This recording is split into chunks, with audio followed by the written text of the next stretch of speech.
श्रवण कुमार की कहानी। भारतीय कथाओं में एक आदर्श पुत्र की प्रेरणादायक कहानी जो अपने माता पिता की सेवा में समर्पित था। यह कहानी हमें जीवन में आदर, समर्पण और कर्तव्य पालन का महत्वपूर्ण पाठ सिखाती है। बहुत समय पहले श्रवण कुमार नाम का एक युवक था जो अपने वृद्ध माता पिता के साथ रहता था। वे दोनों दृष्टिहीन थे और उनका पूरा जीवन अपने बेटे के भरोसे था। श्रवण कुमार अपने माता पिता का पूरा ख्याल रखते थे और उन्हें किसी प्रकार की तकलीफ न हो इसका विशेष ध्यान रखते थे।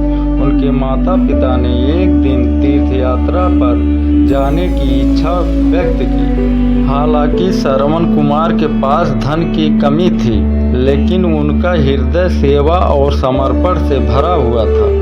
उन्होंने एक योजना बनाई। उन्होंने 2 टोकरी बनाई जिनमें अपने माता पिता को बैठाया और उन्होंने अपने कंधों पर उठाकर पैदल ही तीर्थ यात्रा पर निकल पड़े।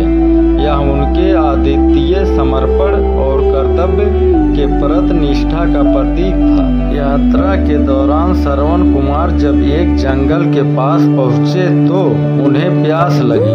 वे पास के एक जलाशय से पानी लेने गए। उसी समय राजा दशरथ जंगल में शिकार के लिए आए हुए थे।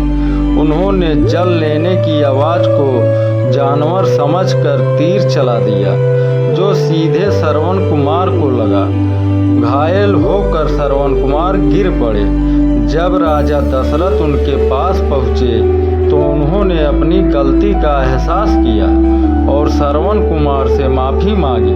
मरते मरते श्रवण कुमार ने राजा से अनुरोध किया कि वे जाकर उनके माता पिता को पानी पिलाए और इस दुखद घटना के बारे में बताए।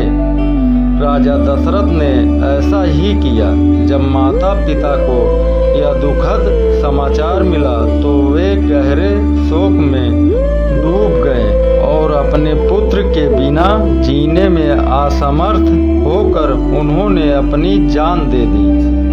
इस नैतिक संदेश का यह उद्देश्य है कि माता पिता की सेवा और उनका आदर करना हर संतान का परम कर्तव्य है। श्रवण कुमार का जीवन इस बात का उदाहरण है कि सच्चा धर्म और कर्तव्य पालन वह है कि जो हम अपने माता पिता और बुजुर्गों के प्रति निभाते हैं। कर्तव्य, समर्पण, सेवा की भावना हमारे जीवन को महान बनाती है और श्रवण कुमार की कहानी हमें यही सीख देती है कि अपने जीवन में इन